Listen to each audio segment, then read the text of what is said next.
La tâche que s'est assignée le pape Léon XIV, celle d'unifier l'Église, est non seulement difficile, mais elle confine à l'impossibilité. Le cardinal Prévost, lorsqu'il fut élu pape Léon XIV, héritait d'une Église profondément divisée, avec même des traces de haine, et il a déclaré à plusieurs reprises qu'il croyait que la mission que le Christ lui a confiée était d'unifier l'Église, cette Église.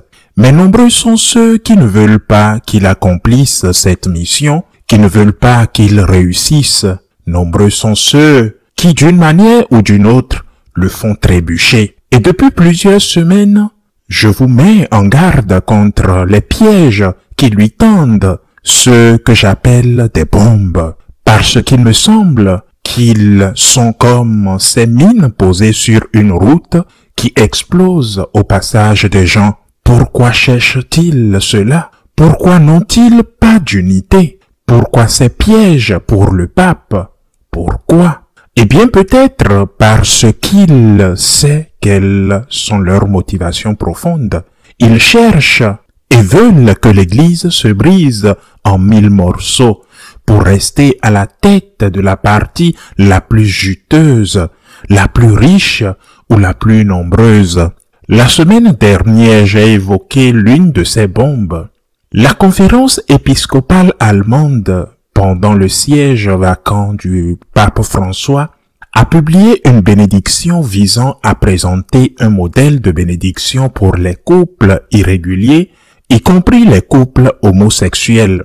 Le cardinal de Cologne a déclaré qu'il ne l'appliquerait pas dans son diocèse, la jugeant contraire à la doctrine de l'Église.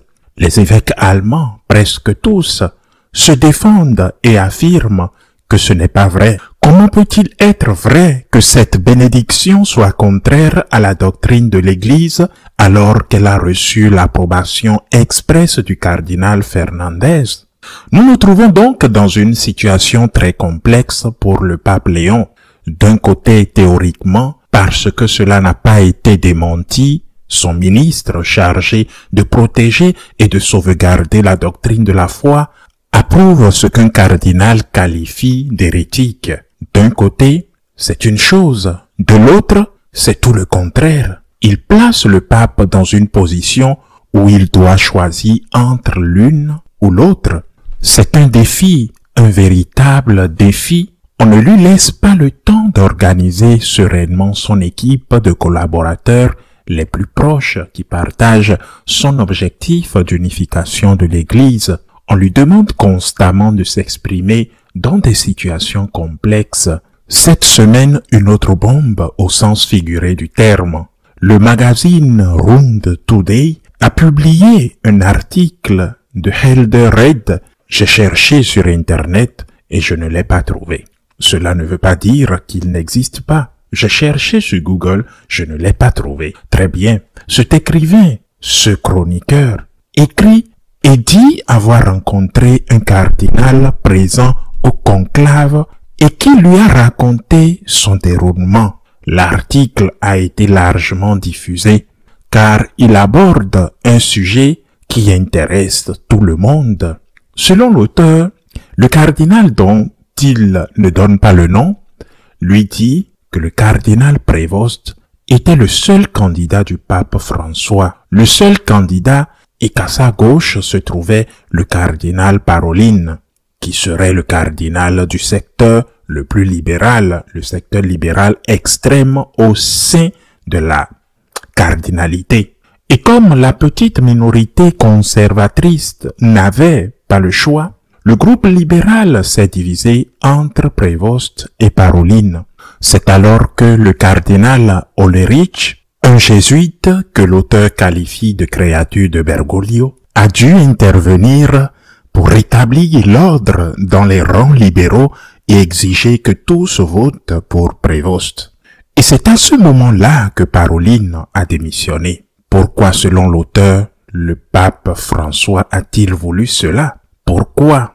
Il explique que le pape François avait réalisé que durant son pontificat, le pays était déjà au bord du schisme et qu'il fallait quelqu'un de plus modéré, quelqu'un qui ne continuerait pas à progresser, mais consoliderait les acquis, mais qui ne serait qu'une pause de préparation du pontificat suivant, celui qui conduirait l'Église à la synodalité la plus extrême, à l'approbation de tous les types de relations sexuelles, au sacerdoce féminin, etc. Je le répète, c'est ce qu'affirme l'auteur de cet article largement diffusé. J'ai personnellement consulté quelques amis cardinaux présents et, sans violer le secret pontifical, car ce sont des personnes très sérieuses, ils ont pu me dire qu'il s'agissait de science-fiction. De plus, l'auteur avait des intentions malveillantes. Je n'étais pas présent au conclave. Je ne peux donc pas dire si c'est vrai ou non. Je parle de ce que m'ont dit les personnes présentes, ce qui n'est pas le cas. Mais pourquoi publier cet article, même s'il était vrai? Quel est l'objectif? D'une part, rassurer les libéraux inquiets de certaines actions du pape Léon XIV, mais d'autre part et surtout, le séparer des conservateurs qui se sont ralliés à lui, qui lui apportent leur soutien total et leur dire « Vous vous trompez, ne le soutenez pas, ne le soutenez pas. C'est le plan de Bergoglio, ne le soutenez pas. » Autrement dit, l'objectif est d'empêcher l'unité de l'Église.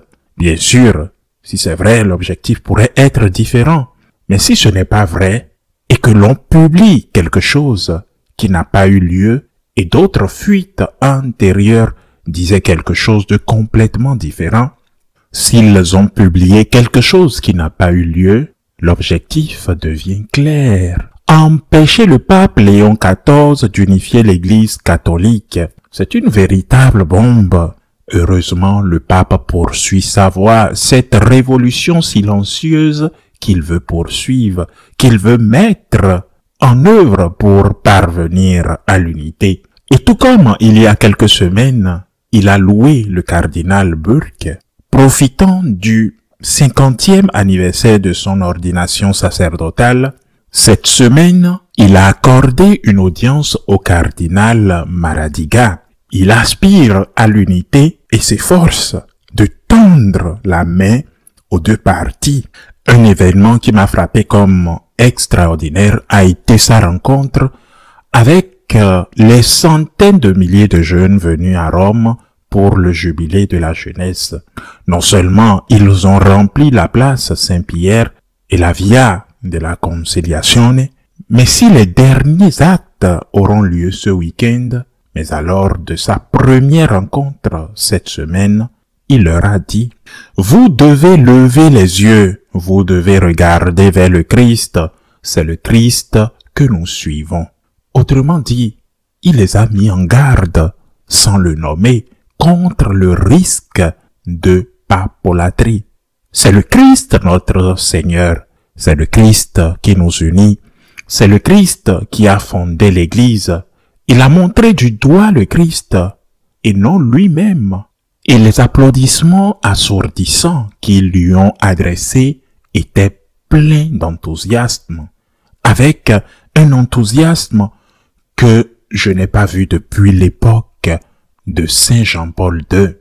Avec cet enthousiasme extraordinaire, le pape les a soulevés et les a levés au ciel en leur disant « Applaudissez, non moi, mais plutôt le Christ, celui que nous devons tous suivre. » Et parmi ces milliers de jeunes qui participent au jubilé de la jeunesse, il y en a beaucoup, difficile à dire, mais beaucoup viennent du milieu conservateur. Et il y a aussi ceux qui viennent d'institutions ou de diocèses plus libéraux.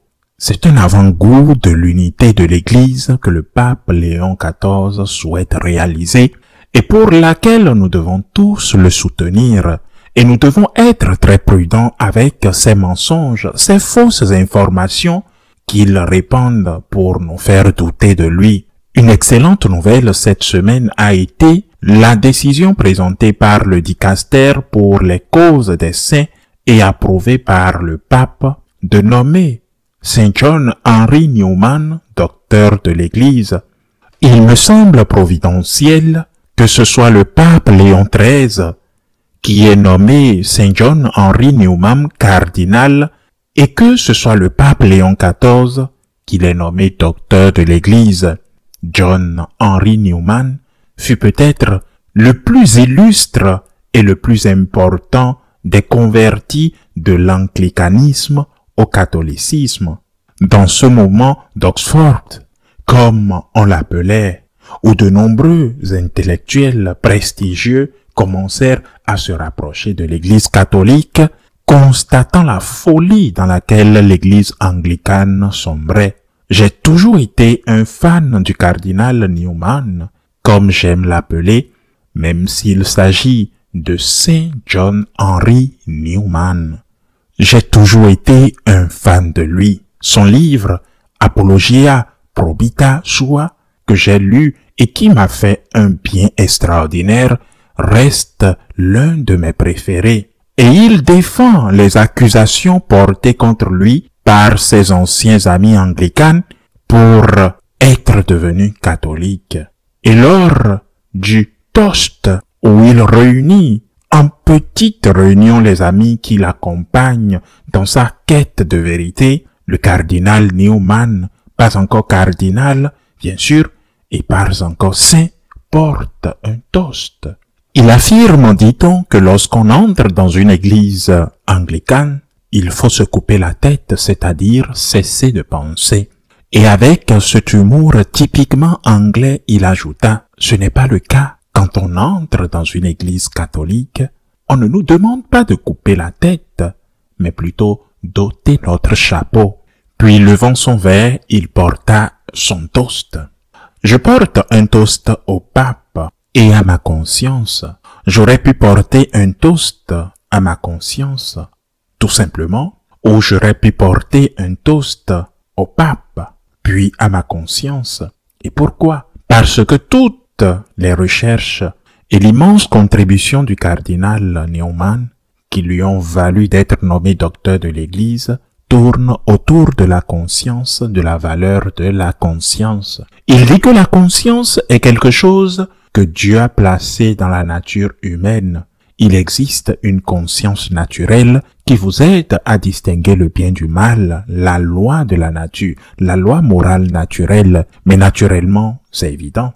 Cette conscience court le risque d'être manipulée par ce qu'il appelle un cancer métastatique. Ce sont ces mots. Un cancer métastatique qui révèle du subjectivisme et du relativisme.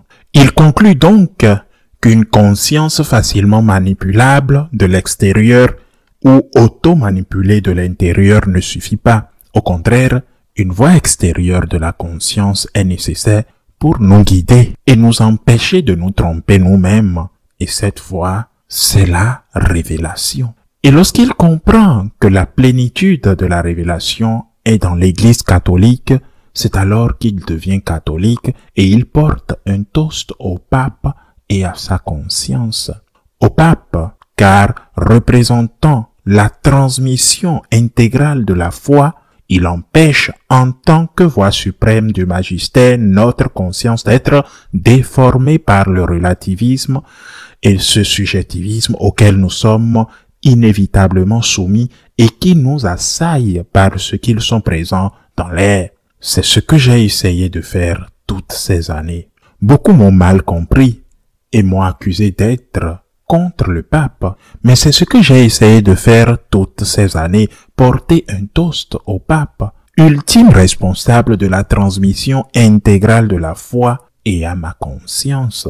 Dans cet ordre, pour le pape et pour ma conscience, j'ai donc dû endurer toutes ces années d'insultes, de menaces et de risques pour avoir été fidèle à un pape qui a transmis tout le dépôt de la foi. Autrement dit, pour avoir été fidèle à tout le dépôt de la foi et pour avoir été fidèle à ma conscience.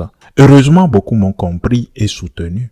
C'est pourquoi je suis très heureux d'annoncer que sur l'une de nos chaînes YouTube dotées d'une télévision exceptionnelle, nous avons désormais atteint 1 million 200 000 d'abonnés. Je leur en suis très reconnaissant, car c'est le soutien dont j'ai moi aussi besoin, et cela signifie que beaucoup ont compris que je suis et je serai toujours aux côtés du pape, responsable ultime de la transmission intégrale du dépôt de la foi, et que je m'efforcerai toujours d'être fidèle à ma conscience.